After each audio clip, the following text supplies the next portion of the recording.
(19세기) 말에 프랑스 자연주의 작가 가운데 대표적인 인물로서 모파상이라고 하는 인물을 꼽습니다. 그는 43년의 짧은 인생을 살았어요. 그럼에도 불구하고 비계덩어리를 비롯한 많은 작품을 남겼는데 그 가운데 단편 소설만 해도 한 300여 편 됩니다. 그 단편 소설 가운데 우리에게 가장 잘 알려진 것은 진주 목걸이라고 하는 그런 작품이에요. 이 단편 소설은 허영에 들뜬 현대인들에게 따끔한 교훈을 주는 이런 내용으로 되어 있습니다.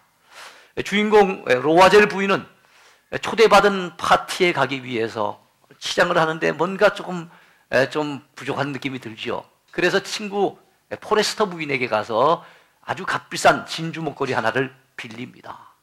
그리고 파티장에 나가서 멋지게 의시됐는데 그만 이 값비싼 진주 목걸이를 잃어버리고 만 거예요. 그 어떡합니까? 큰일 났습니다. 친구한테 잃어버렸다고 말은 못하겠고 하는 수 없이 그는 많은 빚을 내가지고 4만 프랑 정도 되어지는 큰 빚을 내가지고 그 똑같이 생긴 진주 목걸이 하나를 사서 친구한테는 감쪽같이 그런 얘기를 하지 아니하고 전달해 줍니다. 근데 그 4만 프랑의 빚을 갚기 위해서 10여 년 동안 얼마나 고생을 하는지 참 고생을 전전긍긍하면서 고생을 많이 해요. 그러다가 우연찮게 자기 친구 포레스트 부인에게 자기의 지난 10년 동안의 고생담을 털어놓게 됩니다. 그랬더니 자기 친구 이 포레스트 부인이 하는 얘기가 아이고 이 친구야 어쩌면 좋냐. 야 네가 진주 목걸이 때문에 이렇게 고생을 했다는 거 내가 진즉 알았으면 좋았을 터인데 그건 모조품이야. 5만 프랑밖에는 안 되는 그 모조품 진주 목걸이 때문에 네가 10년 동안이나 이렇게 고생을 하다니 너무 나한테 딱하구나 라고 하는 말을 들을 때 여러분 그 로아젤 부인의 마음이 어떠했겠습니까? 그야말로 모조품 진주 목걸이를 위해서 10년 동안 고생하면서 그 귀한 세월들을 다 날려버리고 만 거예요. 마찬가지로 오늘날 모조품 행복, 진정한 행복이 아닌 이 모조품 행복을 위해서 사람들이 자기의 젊음을 날려버리고 인생의 소중한 시간들을 갖다가 소비해버리는 이런 경우가 참 많아요. 남들에게 조금 더 의시되기 위해서, 남들에게 뭔가 조금 보여주기 위해서 진주 목걸이 하나 걸치고 나가면 뭔가 좀 빛가번쩍 좀 빛나 보이는 것처럼 이런 데 빠져가지고 자기 인생의 그 소중한 날들을 다 허비해버리는 어리석은 인생, 안타까운 인생들이 우리 주변에는 참 많습니다. 여러분, 그는 실질적으로 갖다 이 소설을 쓴 이 모파상이라고 하는 인물도 사실 그와 비슷한 인생을 살았어요. 그는 현대인들에게 교훈을 주기 위해서 그 작품을 썼지만은 자기 자신도 그런 삶을 살고 말았던 겁니다. 그는요, 외형적으로 봤을 때는 남부럽지 않은 삶을 살았습니다. 왜냐하면 그 유럽인들에게 요트를 하나 가지고 있다는 것은 굉장한 자랑거리거든요. 지중해 위에는 그의 개인 요트가 다 떠 있습니다. 저기 프랑스의 남부지방인 노르망디 지역에 가면은요, 그의 큰 저택이 있었습니다. 파리에는 고급 아파트가 있었습니다. 그의 통장 안에는 일평생 쓰고도 남을 만큼 엄청난 금액이 들어 있었습니다. 그러니까 뭐 걱정거리가 뭐 있어요. 남들이 봤을 때는 정말 부러워할 만한 그런 인생이었음에도 불구하고 그의 묘비에는 그 평소에 입버릇처럼 얘기했던 그 이야기가 적혀 있습니다. 나는 모든 것을 갖고자 했으나 결국 아무것도 가지지 못했다. 나는 모든 것을 갖고자 원했으나 결국 아무것도 가지지 못했다. 이것이 그의 묘비에 기록된 거예요. 물론 많은 사람들이 많은 것을 가지고 싶고 더 많은 것들을 소유하기 위해서 얼마나 애를 태우고 얼마나 고생하면서 그렇게 살아갑니까? 아득바득하면서 살아가지요. 그런데도 결과적으로는 여러분 죽을 때가 되지만 아무것도 사실 가지지 못한 인생으로 빈손 들고 떠나는 것을 우리가 보게 됩니다. 여러분들의 소망은 무엇입니까? 오늘 어떤 소망을 이루기 위해서 오늘도 부지런히 열심히 달려가고 계십니까? 오늘 다윗은 시편 39편에서 바로 7절 말씀이 시편 39편의 가장 중요한 핵심 구절인데요. 주여 내가 무엇을 바라리요? 나의 소망은 주께 있나이다. 주님 내가 무엇을 바라보겠습니까? 나의 소망은 오직 주님밖에 없습니다. 라고 하는 분명한 고백을 남기고 있습니다. 이건 체험에서 나온 고백이에요. 오랜 세월 살아오면서 자기 인생의 말년에 이 시편 39편을 썼다고 합니다. 여러분 어떻게 해서 다윗이 그런 고백을 하게 됐을까요? 그것은 여러분 나의 소망을 인생에게 둘 수는 없다라고 하는 깨달음에서 이런 고백이 나온 거예요. 내가 인생에다가 소망을 둘 수 없습니다. 단순한 사람, 그 사람의 그 삶 자체에다가만 소망을 둘 수 없습니다라고 하는 깨달음을 그가 얻게 됩니다. 여러분 주여 이제 내가 무엇을 바라리요? 나의 소망은 주께 있나이다 라고 하는 7절 말씀의 반대편에 있는 구절이 어디에 나오는가 하면 11절의 하반부에 나옵니다. 한번 보시기 바랍니다. 참으로 인생이란 모두 헛될 뿐입니다. 여러분 참으로 인생이란 모두가 헛될 뿐입니다. 여러분 단순하게 잠깐 스쳐 지나가는 생각이 아닙니다. 그의 오랜 삶에서 깨달은 고백인 거예요. 참으로 인생이란 모두가 헛될 뿐입니다. 그렇기 때문에 나의 소망은 오직 주님밖에 없습니다. 라고 하는 고백을 하는 거지요. 여러분 왜 그렇다면 우리 인생이 모두 헛될 뿐일까요? 그 이유를 다윗은 오늘 본문을 통해서 밝히고 있습니다. 먼저 그날이 우리 인생의 그 날이 한 뼘 길이만큼밖에는 되지 않는 짧고 연약한 인생이기 때문에 그렇습니다. 그런 고백이 어디 나옵니까? 4절과 5절에 나와요. 여호와여 나의 종말과 연한이 언제까지인지 알게 하사 내가 나의 연약함을 알게 하소서. 주께서 나의 날을 한 뼘 길이만큼 되게 하심에 나의 일생이 주 앞에는 없는 것 같사오니 사람은 그가 든든히 서 있는 때에도 진실로 모두가 허사뿐이니이다 그랬어요. 여러분 내 인생 길이가 한 뼘 길이밖에는 안 됩니다. 사실 주님 앞에는 그 인생, 이 짤막한 인생 없는 거나 마찬가지입니다. 사람마다 그 든든히 선 때, 즉 잘 나가는 때, 성공하는 때, 남들에게 뭔가 내가 이렇게 성공했어 하고 큰 소리 치는 때도 하나님이 보셨을 때는 그건 허사뿐이라는 거예요.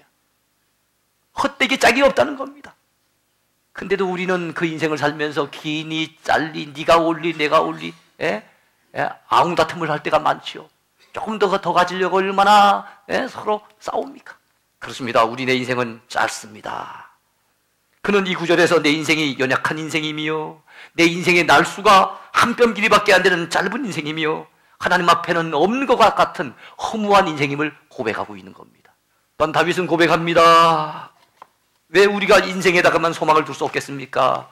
그림자같이 다니고 헛된 일로 분주한 허무한 인생이기 때문에 그렇다는 거예요. 여러분 그런 말씀이 어디 나옵니까? 본문 6절 상반절에 나와요. 시인 다윗은 얘기합니다. 진실로 각 사람은 그림자같이 다니고 헛된 일로 소란하다 그랬어요. 얼마나 바쁜지요? 사람들마다 바쁘다 바쁘를 외칩니다. 아침부터 저녁까지 어쨌든 새벽부터 밤늦은 시간까지 막 바쁘게 다닙니다. 그런데 그 일들이 때로는 대다수의 경우 헛된 일이에요.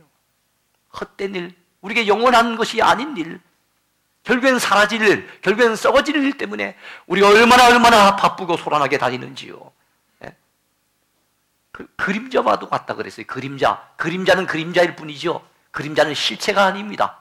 그림자는 본질이 아닙니다. 그림자는 본체가 아니에요. 그림자는 말 그대로 껍데기인데 그 껍데기 붙들려고 어떻게 보면 참 신기루와 같은 그 그림자 같은 것을 갖다 붙들기 위해서 우리네 인생이 얼마나 참 젊음을 다 바치고 인생을 걸고 온 진액을 쏟아내면서 그렇게 여러분 거기에 매달려 살지 않습니까? 다윗은 이걸 깨닫고 보니 이야 그렇게 사는 것이 참 얼마나 헛된 것인데 내가 그 그림자 같은 인생에다가 모든 것을 맡길 수 없다라고 생각하고 나의 소망은 오직 주께 있습니다라고 고백하는 겁니다. 또한 그가 인생에다가 여러분 목을 매달고 우리 인생에다가 소망을 두지 않았던 이유, 그것은 재물을 쌓으나 누가 거둘지 모르는 어리석은 인생이기 때문에 그렇다는 거예요. 많은 사람들이 이 세상을 살아가면서 어디에 제일 많은 관심을 둡니까? 어떤 일을 위해서 가장 많은 시간과 정력을 투자합니까? 돈 버는 일이죠. 뭐 사람마다 차이는 있어요. 그러나 대다수의 경우는 돈 벌기 위해서, 그래서 그 벌었던 그 재물을 쌓아두기 위해서 얼마나 애를 태우며 일을 합니까? 억적같이 일을 하지요. 근데 본 시편에서 시인 다윗은 우리가 그 일에 소망을 두어서는 안 된다고 얘기를 하고 있어요.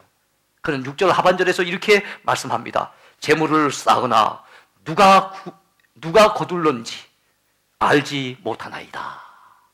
재물을 내가 쌓긴 쌓는데 내가 이 세상 떠나게 되면은 하나님이 오라 부르시면은 이거 놔두고 가야 되는데 이게 누구 것이 될런지, 누가 이것을 가져가게 될런지 그 알지 못하는 그것, 잠깐 이 땅에 사는 동안만 좀 필요할 뿐이지 결국에는 갈 때 노잣돈 한 푼 가져가지 못하고 빈손 들고 떠나가야 되는 우리 인생이 그것 쌓는 일에 온통 몰두하고 있으니 참 인생이 어리석고 허무한 인생이 아니겠는가, 어디 거기에다 내가 소망을 둘 수 있겠는가 라고 하는 깨달음입니다. 그렇습니다. 실컷 고생하며 번 돈을 이것저것 아껴가면서 모아둔 재물을 우리가 이 세상 떠난 뒤에는 누가 가져갈지 모른다면은 그거 쌓아두는 일에 우리가 너무 몰두해서는 안 되지 않겠는가 하는 겁니다. 그러하기에 내가 인생에다 소망을 줄 수 없습니다. 내가 헛된 인생에만 모든 목숨을 갖다가 매달 수 없습니다. 나의 소망은 오직 주님 앞에 있습니다. 이것이 바로 다윗의 고백이었던 거예요. 사도 바울은 디모데후서 6장 17절에서 우리에게 이렇게 권면의 메시지를 전합니다. 내가 이 세대에서 부한 자들을 명하여 마음을 높이지 말고 정함이 없는 재물에 소망을 두지 말고 오직 우리에게 모든 것을 후히 주사 누리게 하시는 하나님께 소망을 두라 그랬습니다. 정함이 없는 재물, 있다가는 사라지고 없다가는 생기기도 하고 딱 정해놓을 수 없는 정함이 없는 재물에다가 소망을 두지 말고 우리에게 모든 것을 후히 주사 누리게 하시는 하나님, 그 하나님께 소망을 두라, 이렇게 메시지를 전했습니다. 사랑하는 성도 여러분, 우리 역시도 재물은 필요하지요. 돈은 벌어야 되겠지요. 그러나 그것을 인생의 목적으로 삼지는 맙시다. 그것은 인생의 선한 수단일 뿐, 우리에게 필요한 수단일 뿐 우리 인생의 목적이 될 수는 없습니다. 그것 때문에 우리 인생을 온통 다 바쳐서 내 인생을 허비한다면은 아까 그 모파상의 작품에 나오는 그 여인처럼 여러분 인생의 헛된 것을 위해서 다 그 좋은 세월들 날려버리는 그런 어리석음을 범할 수가 있지 않겠습니까? 우린 그런 인생이 되어서는 안 되는 줄로 믿습니다. 또 그가 이 다윗이 인생에다가만 소망을 걸지 않았던 이유, 그것은 우리네 인생이 어떤 인생입니까? 주의 손이 치시면 그 징벌로 인하여 쇠망하는 인생입니다. 하나님이 범죄한 인생에게 관여하셔서 하나님이 진노하셔서 그를 치시기만 한다면 곧 쇠망해버리는 것이 우리네 인생이라는 거예요. 많이 배웠다고, 많이 가졌다고, 잘 나간다고 큰 소리 치고 때로는 교만한 사람들이 많지만은 하나님이 치시면은 별 수 없이 쇠망해버리는 것이 우리의 연약한 인생입니다. 그러므로 우리는 좀 배웠다고 큰 소리 칠 것도 아니고요, 좀 가졌다고 거드름 피울 것도 아니고요, 잘 나간다고 교만할 것도 아닙니다. 다윗 왕 역시도 이스라엘 역사 속에 제일 가는 왕 아니었습니까? 지금까지도 이스라엘 백성들이 가장 존경하는 왕이 다윗 왕이에요.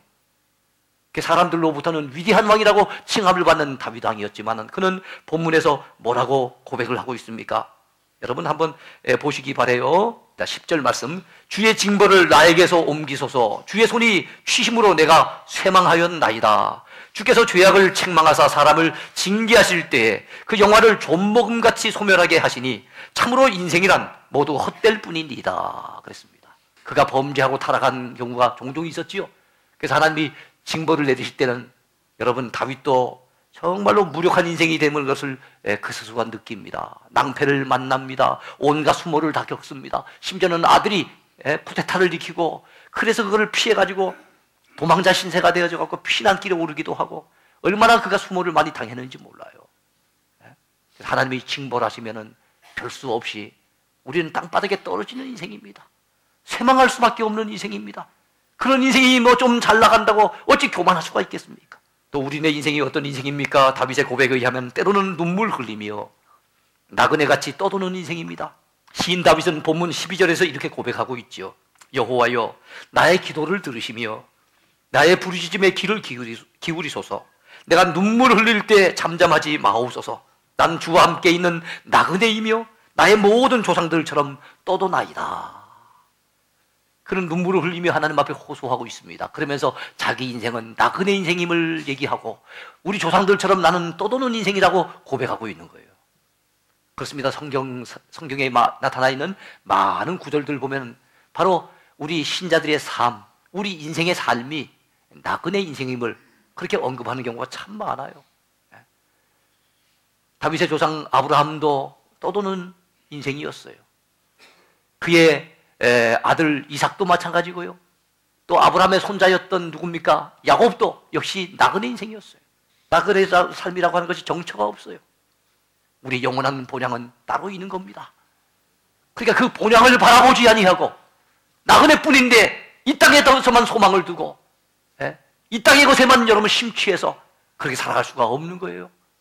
우리 영원한 본향을 바라보며 그것을 소망하며 여러분 그 본향에 들어갔을 때 주님 앞에 섰을 때 부끄럼 당하지 아니하고 칭찬받기 위해서 인정받기 위해서 상급받기 위해서 그 일을 위해서 많이 투자해야 될 줄로 믿습니다. 그래야만 우리 인생이 헛되지 않다는 고백을 할 수가 있는 거예요. 그래서 다윗이 내린 고백은 뭡니까? 인생에다가 소망을 둘 수 없다. 이 땅에다만 소망을 둘 수 없다. 그러므로 오직 나의 소망은 주께 있나이다. 이것이 다윗의 고백이에요. 이것이 오늘 두 번째 제목이기도 합니다. 나의 소망은 오직 주께 있나이다. 왜 다윗이 나의 소망은 주께 있다고 고백합니까? 다윗이 나의 소망이라고 고백했던 그 하나님은 어떤 분이십니까? 그 하나님은 나의 나를 정하신 주권자 하나님이십니다. 그러므로 그분에게 소망을 둬야 되는 거예요. 주께서 나의 나를 손넓이만큼 되게 하셨다 그랬지요. 나의 나를 손넓이만큼 되게 하신 분이 누구예요? 하나님이세요. 그러므로 우리의 소망은 오직 주께 있음을 믿고 주님 앞에서 사는 사람이 되어야 됩니다. 주님을 믿고 의지하며 사는 사람이 되어야 됩니다. 그래서 나온 고백이 바로 다윗의 이 믿음의 고백인 거예요. 그렇습니다. 이 세상에 어느 누구든지 자기의 종말을 알지 못합니다. 우리 삶의 연한도 우리가 스스로 알 수가 없습니다. 그를 아시는 분은 오직 하나님뿐이시고 그 모든 것을 정하시는 분도 하나님이십니다. 그러므로 하나님께 소망을 둬야 될 줄로 믿습니다. 다윗은 왜 또 하나님께 소망을 두겠다고 고백하고 있습니까? 내 기도에 귀를 기울이시는 하나님이시기 때문에 그렇습니다. 내 기도에 귀를 기울이시는 하나님께 내가 소망을 두리라. 그는 본문 12절에서 이렇게 하나님 앞에 간구합니다. 여호와여 나의 기도를 들으시며 나의 부르짖음에 귀를 기울이소서. 내가 눈물을 흘릴 때 잠잠하지 마옵소서. 눈물을 흘리며 하나님 앞에 호소하고 기도하고 있는 이 다윗을 볼 수가 있어요. 나를 이 어려움에서 건져달라고, 하나님이 내리신 이 징벌로부터 이 징벌을 내게서 옮겨달라고, 나에게 살 길을 열어달라고 그는 힘들고 어려울 때 주님 앞에 간구했어요. 그러면 여러분 기도 없이 사는 인생 되지 맙시다. 내 경험만 앞세우고 내 생각만 앞세우고 내 힘으로만 살려고 하는 그런 오만한 인생이 되지 맙시다. 하나님은 우리의 작은 신음에도 응답해 주시는 하나님이십니다. 하나님은 때로는 우리가 눈물 흘려 하나님 앞에 호소할 때 우리 눈물을 보고 계시는 하나님이시며 우리의 기도에 귀를 기울여 주시는 하나님이세요. 또 다윗이 하나님께 인생의 소망을 걸었던 이유, 그것은 내 건강을 회복시켜 주실 분이 하나님이라는 사실을 그는 믿었기 때문에 그렇습니다. 그래서 내 건강을 회복시켜 주실 하나님께 소망을 두리라. 다윗의 마지막 기도 제목이 있어요. 그것이 본문 13절에 나옵니다. 주는 나를 용서하사 내가 떠나 없어지기 전에 나의 건강을 회복시키소서 그랬습니다. 다윗의 기도는요, 나의 죄를 용서해달라는 기도며 나의 건강을 회복시켜달라는 간구입니다. 그가 하나님 앞에 징벌을 받아서 지금 건강상에 상당히 어려움을 겪고 있는 것 같아요. 영육간의 질병으로 말미암아 고통당하고 있는 것 같습니다. 내가 떠나 없어지기 전이라고 얘기하는 걸 봤을 때 상당히 절박한 상황 속에 놓여진 것이 아닌가 유추해 볼 수가 있어요. 절박한 상황에 놓여져서 건강상의 어려움으로 인하여서 죽느냐 사느냐의 기로에 놓여져 있을 때 다윗은 하나님 나의 죄를 용서해 주세요. 나의 건강을 회복시켜 주세요. 라고 하나님 앞에 기도했던 겁니다. 사랑하는 성도 여러분, 우리 역시도 어려운 일 만났을 때 건강상의 어려움을 당할 때 오직 나를 회복시켜 주실 분이 하나님인 줄로 믿고 하나님 앞에 간구하노라 하면은 하나님이 반드시 우리를 회복시켜 주실 줄로 믿습니다. 그렇습니다. 참으로 자기의 죄를 회개하는 자에게 주님이 주시는 은혜 무엇입니까? 이사야서에 나오는 말씀처럼 그가 징계를 받음으로 우리가 평화를 누리고 그가 채찍에 맞음으로 우리가 나음을 입었도다. 주님이 우리 위해서 십자가 달려 피 흘리시고 죽어주시며 고통당하신 이유, 그야말로 우리에게 평화를 주시고 우리를 낫게 해주시기 위해서 하신 일인 줄로 믿으시기 바랍니다. 그렇습니다. 예수 그리스도 안에 회복이 있습니다. 예수 그리스도 안에 치유가 있습니다. 예수 그리스도 안에 소망이 있음을 믿으시기 바랍니다. 그래서 오늘 내리는 마지막 결론, 이미 서론에서 말씀드렸지만은 또다시 내리는 결론이 무엇입니까? 내가 무엇을 바라리요? 나의 소망은 주께 있나이다.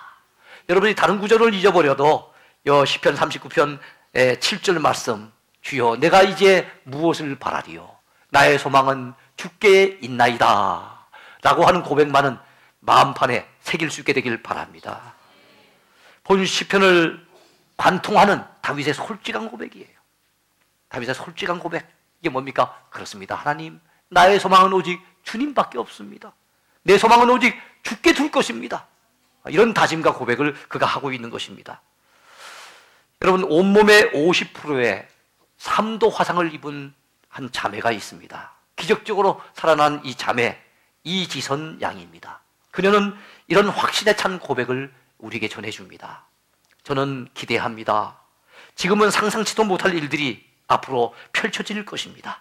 크고 작은 기적들이 일어날 것입니다. 지금의 이 모습이 아니고는, 그간의 아픔을 알지 못하고는 전할 수 없는 메시지를 하나님께서 전하게 하실 것입니다. 그리고 이 모습이 아니고는 만날 수 없는 사람들을 만나게 하시며 이런 모습에 저만이 할 수 있는 일들을 분명히 제게 맡겨주시리라 믿습니다. 하나님은 지금 여기 살아계십니다. 그래서 저는 행복합니다. 여러분, 3도 화상으로 입어서 온몸의 55%가 그렇게 되셨으니 완전히 그 몰골이 보면은 참 보기에 너무 딱합니다. 비참해 보입니다. 그런 자매도 나는 행복합니다, 확신에 차서 하나님은 지금 여기 살아계십니다라고 여러분 전할 수 있는 능력, 그 밑바탕에 무엇이 있습니까? 하나님께 대한 소망이 있는 거예요. 하나님께 대한 소망이 있는 자만이 이런 고백을 할 수가 있어요. 하나님을 모르는 인생이라고 한다면은, 하나님께 대한 소망이 없는 인생이라고 한다면, 이런 어려움을 당했을 때 그에게 남아있는 게 뭐가 있겠습니까? 절망과 좌절, 고통과 비애, 이런 거 외에는 뭐가 있겠어요? 그런데도 그가 하나님이 나 같은 사람도 들어 쓰실 것입니다. 나 같은 사람만이 할 수 있는 메시지를 전하게 하실 것입니다.